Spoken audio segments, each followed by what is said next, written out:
A forma xurídica é a forma legal da empresa. Existen diferentes tipos de empresa dependendo da súa forma xurídica. A forma xurídica ou forma legal determina os dereitos e obrigas que vai ter esa empresa na súa actividade económica.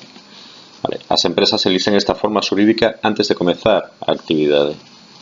Para cada unha delas, para cada unha destas formas xurídicas, necesítase cumprir unha serie de requisitos e obrigas.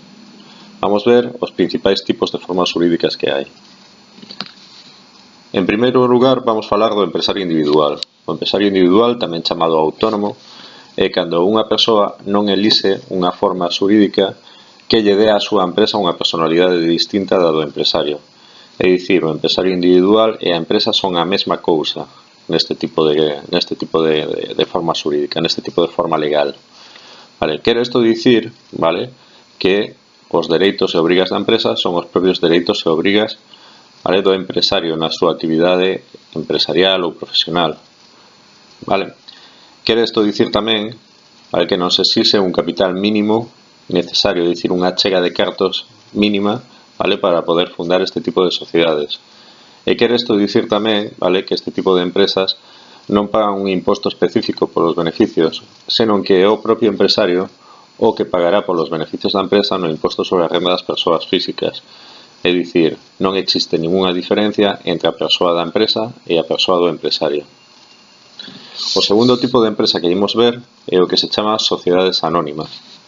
Unha sociedade anónima é unha sociedade na que un número determinado de persoas, que pode ser unha, pero non é habitual, ou máis, pois reúnense e ante notario confirman a súa vontade de fundar unha sociedade anónima. Entón acoden tamén a ese notario cuns estatutos sociais, que son as normas que van regir a actividade da empresa, e o notario vai levantar o que se chama unha escritura pública de constitución da sociedade anónima. Con esta escritura pública de constitución acódese ao registro mercantil, que é o registro de empresas, e inscríbese a empresa. Para fundar unha sociedade anónima, os socios teñen que achegar como mínimo 60.000 euros. Estes 60.000 euros, de alguna maneira, vanse dividir en accións. Unha acción é unha parte dese capital achegado. Esa parte pode ter diferentes valores os que determine a empresa. E as accións repartense aos socios en función do capital que achegue cada un deles. Cando unha persoa ten unha acción, entón, convírtese en socio dunha sociedade anónima.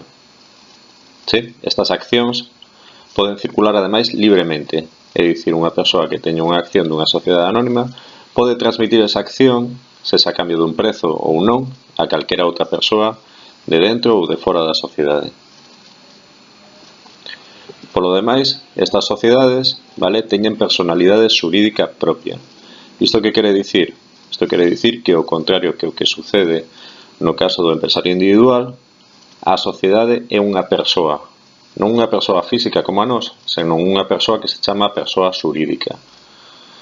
E isto que quere dicir? Pois que a empresa ten os seus propios dereitos e obrigas, e isto ten unha importancia fundamental, porque cando a empresa ten débedas, os socios non van responder co seu patrimonio persoal, é dicir, coas súas cousas persoais, coa súa casa, co seu coche, polas débedas da empresa, polo pago destas débedas da empresa, senón que é a propia empresa que vai, de alguna maneira, pois a responder das débedas co seu propio capital social, cos seus propios bens, etc. É dicir, hai unha separación entre a persoa da empresa e a persoa do empresario ou socio. Ademais, este tipo de empresas pagan un imposto específico polos beneficios que obteñen.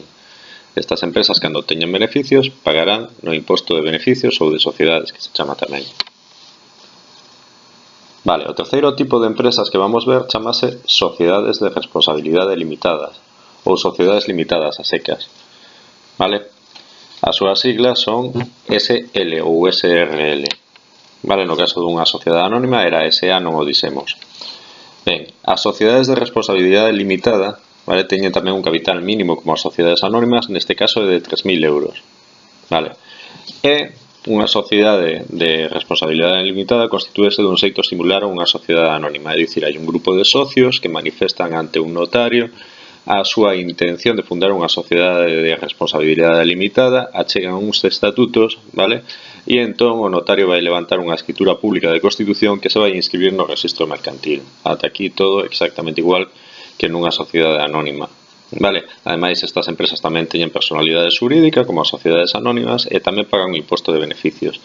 A principal diferencia é que o capital que achegan os socios non se vai dividir en partes que se chamen accións, senón que neste caso o capital que acheguen os socios vanse dividir en partes que se van chamar participacións.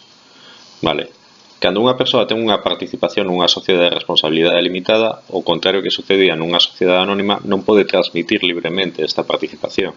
É dicir, eu que son socio dunha sociedade de responsabilidade limitada non podo coller a miña participación e venderlle a un terceiro libremente. Necesito ter o consentimento do resto de socios da sociedade de responsabilidade limitada.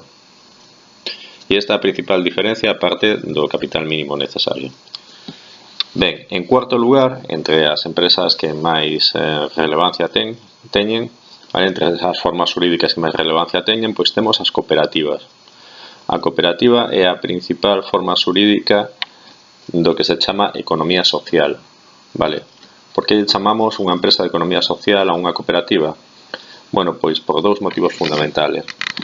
Vale, en primeiro lugar, porque a función dunha cooperativa non é en sí obter un beneficio, senón prestar un servizo aos socios.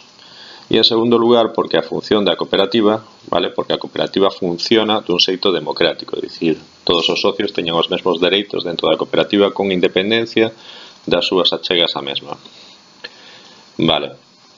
Teñen que estar formadas por un mínimo de 3 persoas. Vale. O capital mínimo para unha cooperativa é de 3.000 euros, agás nun caso especial que son as cooperativas juvenís, que é de 300 euros neste caso. Nas cooperativas, a alta e a baixa dos socios é completamente libre e voluntaria, é dicir, podense dar de alta e de baixa cando queran os socios, o cal quere dicir que as cooperativas van ter un capital variable, é dicir, inda que nos acheguemos eses 3.000 euros inicialmente, vale, a unha cooperativa, entre todos os socios da cooperativa, bueno, pois se van engadíndose novos socios á cooperativa, vale, que poden facelo libremente, vale? Pois entón, vale, o capital desa cooperativa vai aumentando en función de que os socios acheguen máis capital, do que os novos socios acheguen máis capital. E tamén poden darse de baixa socios e entón o capital baixará, por iso chamanse sociedades de capital variable. Vale. A forma de constitución dunha cooperativa, vale, tamén é ante notario, vale, cuns estatutos, e entón o notario levantará unha escritura pública de constitución da cooperativa. O que sucede é que as cooperativas non se inscriben no rexistro mercantil normalmente, vale? Senón que se inscriben nun rexistro especial de cooperativas. As cooperativas teñen personalidade xurídica propia, independente da dos socios, e polo tanto os socios, vale, que acheguen capital á cooperativa ou traballo, vale, pois non van ter que responder das débedas sociais, vale, senón que responde a propia cooperativa. Os beneficios da cooperativa van tributar, é dicir, van pagar o imposto de beneficios exactamente igual que pasaba, pois, no caso das sociedades anónimas e das sociedades de responsabilidade limitada. O que sucede é que os beneficios da cooperativa non se lle reparten directamente aos socios dunha maneira común a como vai suceder pois nunha sociedade anónima ou unha sociedade de responsabilidade limitada, senón que as cooperativas teñen que atender a unha serie de requisitos legais antes de poderlle repartir cartos aos socios, vale? E eses requisitos legais é que, en primeiro lugar, vale, pois teñen que dotar o que se chama un fondo para a consolidación e a garantía da cooperativa, é dicir, un fondo obligatorio cos beneficios, vale, para que a cooperativa pois teña unhas garantías de ser sustentable no futuro.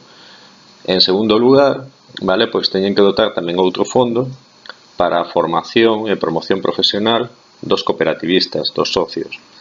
E se sobran excedentes, se sobran cartos de beneficio, vale, entón poden ir ao retorno cooperativo, que é un pago que lle vai facer a cooperativa aos socios, pero non en función do seu capital, senón dos servizos que lle prestou a propia cooperativa a cada un deses socios.